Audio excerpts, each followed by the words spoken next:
Las instituciones financieras internacionales como el Fondo Monetario Internacional, el Banco Mundial y la Organización Europea de Cooperación Económica, que había surgido para administrar los fondos del Plan Marshall, jugaron un papel muy importante en la elaboración del Plan de Estabilización Económica de España de 1959. En 1955, España inició trámites para ingresar en la Organización Europea de Cooperación Económica con el aval del gobierno de los Estados Unidos. Para ello se creó un grupo de trabajo de expertos de la organización. Un año después, el 17 de julio de 1956, elaboró el siguiente informe, donde se analizaba la economía, que llegaron a la conclusión de que era poco desarrollada, con un nivel de vida de los españoles insuficiente, con un considerable nivel de paro y de subempleo, una situación económica y financiera exterior e interior precaria. Por tanto, la organización decía que España precisaba mejorar las condiciones en agricultura, aumentar las inversiones en el sector industrial, elevar la productividad y animar la entrada de inversiones extranjeras en España. Por otra parte, analizó un programa de inversión y de industrialización que se estaba realizando en España y que para la organización había generado una espiral inflacionista, ya que estaba basado en un endeudamiento interior y en la expansión del crédito privado. Por otra parte, también analizó los métodos aplicados para contener la inflación, que los consideró ineficaces, ya que estaban basados en el control de precios, salarios y del comercio exterior por parte del Estado. Con todo esto, el informe proponía las siguientes soluciones: la implantación en España de medidas fiscales y monetarias y acabar con las restricciones en las transacciones exteriores. Antes de alcanzar el equilibrio exterior, la organización planteaba que, como paso previo, resolver el problema que teníamos en España de la inflación interior. Entre los años 1952 y 1958, recibimos de Estados Unidos una ayuda económica valorada en 660 millones de dólares, que impulsaron el desarrollo económico gracias sobre todo a la renovación de los equipos industriales. Pero esta ayuda deterioró el saldo comercial exterior, ya que los ingresos de exportación nunca alcanzaban los gastos de importación. Ante la crisis económica de 1956, el gobierno español pidió una ayuda adicional de 30 millones de dólares a Estados Unidos. Washington recibió con frialdad esta petición y se abrió un debate sobre seguir o no seguir con la ayuda a España. El Departamento del Tesoro estaba en contra, la embajada estadounidense en Madrid estaba a favor y el Departamento de Estado tuvo una posición intermedia. Por un lado, no quería seguir con la ayuda económica, pero por otro lado necesitaba la cooperación española para cumplir sus objetivos militares. En el invierno de 1956, la Embajada de Estados Unidos en Madrid hizo la siguiente propuesta: otorgar a España la ayuda económica adicional a cambio de que implantara medidas de estabilización económica y su compromiso en aplicarlas. Dicha propuesta fue rechazada, ya que el gobierno no quería cambiar su política económica. Semanas después, el 20 de enero de 1957, llegó un telegrama por parte del director de la Agencia Americana de Ayuda, el señor Hollister, que decía que brevemente se podría resumir este informe de la siguiente manera. Hizo un análisis de la situación económica de España, mostrando su insatisfacción por la gestión realizada, ya que para él estaba basada solo y exclusivamente en la relación bilateral con Estados Unidos y en la aplicación de políticas aislacionistas. Por tanto, Hollister proponía la elaboración de un plan de estabilización con ayuda de expertos internacionales y el ingreso en los organismos internacionales que os he dicho al principio: la Organización Europea de Cooperación Económica, el Fondo Monetario Internacional y el Banco Mundial. Sin embargo, Hollister no ofrecía soluciones a corto plazo, como era la falta de reservas o que España no cumplía los requisitos mínimos para ser aceptada en estos organismos internacionales. El almirante Carrero Blanco y Laureano López Rodó convencieron a Franco en febrero de 1957 de la necesidad de un cambio de rumbo con la entrada en el gobierno de personas con experiencia en las áreas económicas. Así entraron en Hacienda Mariano Navarro Rubio, en Comercio Alberto Ullastres Calvo y en Ministro sin cartera Pedro Gual Villalbi, que van a ser los artífices del plan de desarrollo.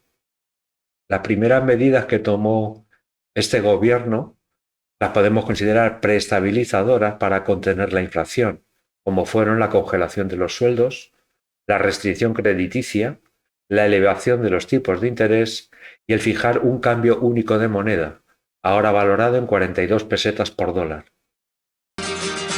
Mi peseta, ¿qué le pasó a mi peseta? Que ahora vale 3 reales.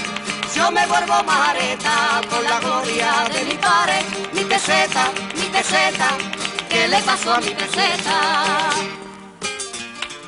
Los falangistas se mostraron críticos, ya que percibían que detrás de estas medidas económicas se encontrarían planes para hacer transformaciones políticas.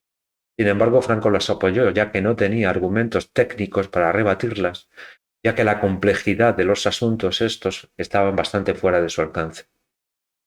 Entre los años 1957 y 1958, el nuevo gobierno seguía apoyándose en la ayuda de Estados Unidos, que llegaba y que el gobierno norteamericano nos daba a regañadientes, llegaba con retrasos y en cantidades menores y en condiciones peores. A finales de 1957, podemos decir que España virtualmente se encontraba en suspensión de pagos. Estados Unidos consideraba que las ayudas tenían efectos contraproducentes, ya que no daba los incentivos suficientes para corregir la crisis y también para liberalizar el sistema de tipos de cambio. Por tanto, proponía como solución la entrada de España en los organismos internacionales como el Fondo Monetario Internacional y el Banco Mundial para que tuviera acceso a ayudas multilaterales. Durante el año 1957 se produjeron contactos con los responsables del Fondo Monetario Internacional a través del consejero económico de la Embajada Española en Estados Unidos, José Miguel Ruiz Morales. Se realizaron varias visitas de funcionarios españoles al Fondo Monetario Internacional y se elaboraron diversos estudios. A pesar de la buena disponibilidad de los responsables del Fondo Monetario Internacional a que España entrara en el organismo, el gobierno no estaba dispuesto, ya que la cuota de admisión que requería inmovilizar el poco oro que teníamos y que quedaba en las reservas nacionales. Pero el 20 de diciembre de 1957, en una entrevista entre Franco y el secretario de Estado norteamericano John Foster, este le insistió sobre la necesidad de España de entrar en el Fondo Monetario Internacional. Dicha entrevista tuvo sus efectos y 3 semanas después Franco autorizó a su gobierno, a través del embajador de español en Estados Unidos, a que presentara oficialmente su petición de ingreso. El 10 de junio de 1958, Mariano Navarro Rubio presentó un gobierno al informe que le podemos considerar como la base del plan de estabilización. Franco al leerlo se sorprendió que las cosas estuvieran tan mal y pidió que dicho informe se mantuviera en secreto, ya que era consciente de las implicaciones políticas que traerían tales medidas. El 15 de septiembre de 1958, España por fin fue admitida en el Fondo Monetario Internacional y en el Banco Mundial. El Fondo Monetario Internacional le ofreció una cuota de 100 millones de dólares y redujo el pago en oro a tan solo 10 millones. En octubre de 1958 llegó una misión del Banco Mundial a Madrid que recomendó a su consejo que no financiara proyectos industriales hasta que España hubiese completado un programa de estabilización monetaria para controlar la inflación.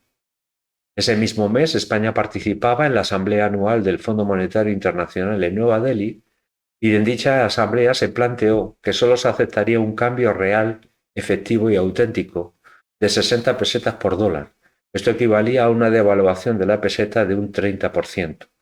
Por otra parte, se concluyó que se enviaría una misión a Madrid en los primeros meses de 1959 para ayudar a resolver los problemas de paridad monetaria y formular recomendaciones sobre los cambios. La misión del Fondo Monetario Internacional llegó a Madrid el 14 de febrero de 1959 y estuvo cerca de un mes en la ciudad. Pero solo durante las primeras semanas solo se analizó la situación económica, ya que Franco se oponía a dar el visto bueno al plan de estabilización. porque desconfiaba de las intenciones de los extranjeros y creía que España por sí sola podía resolver sus problemas. Pero tras una audiencia con Mariano Navarro Rubio, el cual le describió la lamentable situación del estado financiero español, autorizó la apertura de conversaciones formales con el Fondo Monetario Internacional. Navarro Rubio encargó a 3 expertos la elaboración de un memorándum que analizaron la situación económica actual de España, subida de precios, más importaciones que exportaciones y disminución de las reservas de divisas. Este memorándum recomendaba 3 medidas: la liberación del comercio exterior, en particular de las importaciones, la apertura de capital extranjero y, por último, la devaluación de la peseta. Además de estas 3 medidas, se aportaba medidas adicionales como el incremento de los ingresos fiscales, la modificación de los aranceles, la limitación del gasto público, la subida de los tipos de descuento. Estos eran los intereses que cobraba el Banco de España a las entidades financieras por prestarles dinero, un tope máximo a los créditos y la limitación de la emisión de deuda pública. Todas estas medidas deberían ir acompañadas de ayudas económicas y de líneas de crédito. El plan fue aprobado el 21 de julio de 1959 y recibió un respaldo financiero de 544 millones de dólares, debido a las aportaciones del Fondo Monetario Internacional de 175 millones, de la Organización Europea de Cooperación Económica 45 millones, del Gobierno de Estados Unidos 253 millones y de la banca privada norteamericana 71 millones.